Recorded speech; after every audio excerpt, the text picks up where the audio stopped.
8,000ಕ್ಕಿಂತ ಅಧಿಕ ಹುದ್ದೆಗಳು ಕಾನ್ಸ್ಟೇಬಲ್ ಅಂದರೆ ಪೊಲೀಸ್ ಕಾನ್ಸ್ಟೇಬಲ್ ಹುದ್ದೆಗಳ ಭರ್ತಿಗೆ ಕರ್ನಾಟಕ ಸರ್ಕಾರ ಮುಂದಾಗಿದೆ.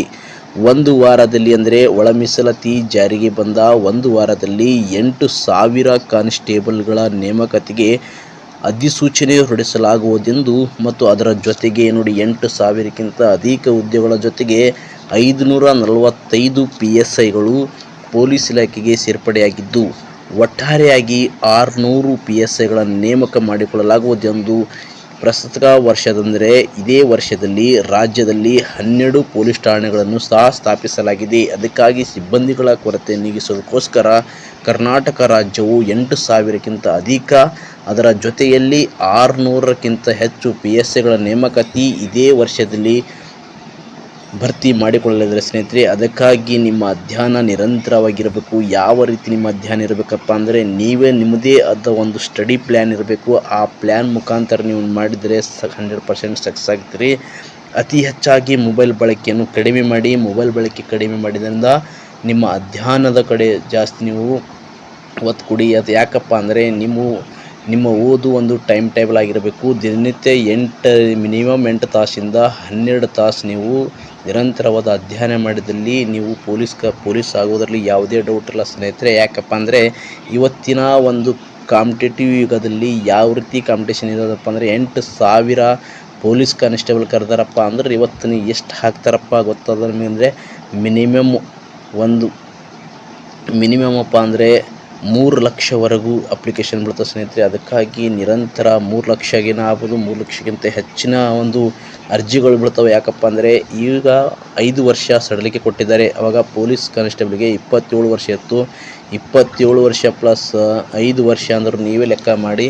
ಅದಕ್ಕಾಗಿ ನಿಮ್ಮ ಅಧ್ಯಯನ ನಿರಂತರವಾಗಿರಲಿ ಅಂತ ಹೇಳ್ತಾ ಯಾವುದೇ ಮತ್ತು ಯಾರ ಒಂದು ನೆಗೆಟಿವ್ ಮಾತುಗಳಿಗೆ ನೀವು ಕಿವಿ ಕೊಡಬಾರದು. ಯಾಕಪ್ಪ ಅಂದರೆ ಇವತ್ತಿನ ದಿನದಲ್ಲಿ ಯಾವ ರೀತಿ ಇದೆ, ಯಾರು ಏನೇ ಅಂದರೂ ಸಹ ನಿಮ್ಮ ಗುರಿ ಅಡಿಗೆ ನೀವು ಸಾಗಲೇಬೇಕು. ಯಾಕಂದರೆ ಅನಿವಾರ್ಯ ಇದೆ. ಯಾಕಂದರೆ ಇದೇ ನೇಮಕಾತಿ ಮುಂದಿನ ದಿನಗಳಲ್ಲಿ ಆದರೆ ಮತ್ತೆ ನೇಮಕಾತಿ ಆಗೋದು ಭಾಳ ವರ್ಷಗಳ ಒಂದು ಸಮಯ ತಗೊಳ್ತದೆ. ಅದಕ್ಕಾಗಿ ಸಿಕ್ಕ ಅವಕಾಶಗಳನ್ನು ಉತ್ತಮವಾಗಿ ಬಳಸಿಕೊಳ್ಳಿ. ಯಾರೆಲ್ಲ ಚೆನ್ನಾಗಿ ಓದಾಕತ್ತೀರಿ ದಿನ ಕ್ವಶನ್ ಪೇಪರ್ ಬಿಡಿಸೋದಾಗಲಿ, ಒಳ್ಳೊಳ್ಳೆ ಆಥರ್ ಬುಕ್ಸ್ಗಳನ್ನು ಓದಿ ಅಲ್ಲಿ ಇಲ್ಲಿ ಕಾಲಹರಣ ಮಾಡಬೇಡ್ರಿ. ಯಾಕಪ್ಪ ಅಂದರೆ ಇವತ್ತು ನಾವು ಅದೇ ಯೂಟ್ಯೂಬ್ ಅಂತ ಹೇಳ್ತೀವಿ. ನಾವು ಸುಮ್ಮನೆ ಒಂದು ಮೋಟಿವೇಶನ್ಗೋಸ್ಕರ ಈ ರೀತಿ ವಿಡಿಯೋ ಮಾಡ್ತಿರ್ತೀವಿ.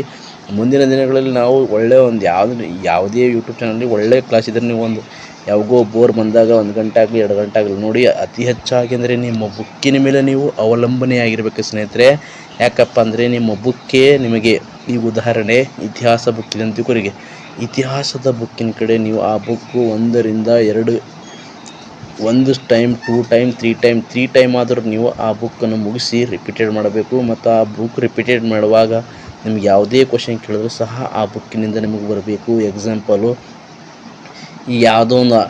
ಈಗ ಅಶೋಕನ ಶಾಸನ ಕರ್ನಾಟಕ ರಾಜ್ಯದಲ್ಲಿ ಎಲ್ಲಿ ಪತ್ತೆಯಾಯಿತು ಮತ್ತು ಅಶೋಕನ ಶಾಸನ ಪ್ರಿಯದರ್ಶಿ ಅಂತ ಕರೀತಾರೆ. ಅದು ಯಾವ ರಾಜ್ಯದ ಕಂಡು ಬರ್ತದೆ ಮತ್ತು ಯಾವ ಜಿಲ್ಲೆದ ಕಂಡು ಬರ್ತದೆ ಅಂತ ಪಟ್ಟ ಅಂತ ಹೇಳಬೇಕು. ನೀವು ಆ ರೀತಿ ಓದಿರಬೇಕು. ಅದೇ ರೀತಿ ಗಂಗರ ರಾಜಧಾನಿ ಯಾವುದು ಈ ರೀತಿಯಾಗಿ ಹೇಳಬೇಕು. ಅದೇ ರೀತಿ ರಾಷ್ಟ್ರಕೂಟರಲ್ಲಿ ಪ್ರಸಿದ್ಧ ಅರಸ ಯಾರು ಮತ್ತು ತನ್ನ ಕೈ ಹೆಬ್ಬೆರಳನ್ನು ಕೊಟ್ಟಿದ್ದನು ಯಾವುದಕ್ಕೋಸ್ಕರ ಕೊಟ್ಟಿದ್ದ ಮತ್ತು ಅವ್ರ ಹೆಸರು ಏನು ಅಂತ ನೀವು ಹೇಳಿದಾಗ ನೀವು ಅವ್ರ ಬಗ್ಗೆ ಸಂಪೂರ್ಣವಾಗಿ ಬರಬೇಕು. ಮತ್ತು ಕರ್ನಾಟಕ ರಾಜ್ಯವು ಜನಸಂಖ್ಯೆಯಲ್ಲಿ ಎಷ್ಟು ದೊಡ್ಡ ರಾಜ್ಯ ಇದೆ ಮತ್ತು ಕರ್ನಾಟಕ ರಾಜ್ಯವು ವಿಸ್ತೀರ್ಣದಲ್ಲಿ ಎಷ್ಟು ರಾಜ್ಯ ಇದೆ, ಈ ರೀತಿ ನೀವು ಚೆನ್ನಾಗಿ ಅಧ್ಯಯನ ಮಾಡಬೇಕು. ಮೊದಲನೇದಾಗಿ ಗೌರ್ಮೆಂಟ್ ಪಠ್ಯಪುಸ್ತಕ ಸಹ 2 ರಿಂದ 3 ಸಲ ನೀವು ಓದಲೇಬೇಕಾದರೆ ಗೌರ್ಮೆಂಟ್ ಪಠ್ಯಪುಸ್ತಕ ಚೆನ್ನಾಗಿ ಓದಿದರೆ ಒಂದು ನಿಮಗೆ ಹಿಡಿತಾ ಇರ್ತದೆ. ಅದಕ್ಕಾಗಿ ಯಾರ ಕಿವಿಗೆ ಕೊಡದಂತೆ ನಿಮ್ಮ ಒಂದು ನಿರಂತರವಾಗಿರಲಿ. ಯಾಕಪ್ಪ ಅಂದರೆ ಮುಂದಿನ ದಿನಗಳಲ್ಲಿ ಒಳ್ಳೆಯ ಒಂದು 8,000ಕ್ಕಿಂತ ಮತ್ತು ಅದರ ಜೊತೆಗೆ 600 PSIಗಳ ನೇಮಕಾತಿ ನಡೆಯಲಿದೆ.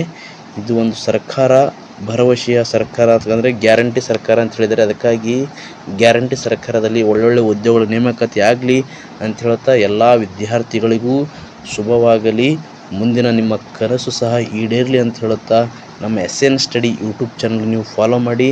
ಇದೇ ರೀತಿ ನಿಮಗೆ ಮುಂದಿನ ದಿನಗಳಲ್ಲಿ ಎಲ್ಲ GK ಕ್ವಶನ್ಗಳು ನಿಮ್ಮ ಜೊತೆಗೆ ನಾವು ಡಿಸ್ಕಸ್ ಮಾಡ್ತೀವಿ. ಧನ್ಯವಾದಗಳು ಸ್ನೇಹಿತರೆ. ಮತ್ತೊಮ್ಮೆ ನಿಮಗೆ ಧನ್ಯವಾದಗಳು. ಜೈ ಹಿಂದ್, ಜೈ ಕರ್ನಾಟಕ.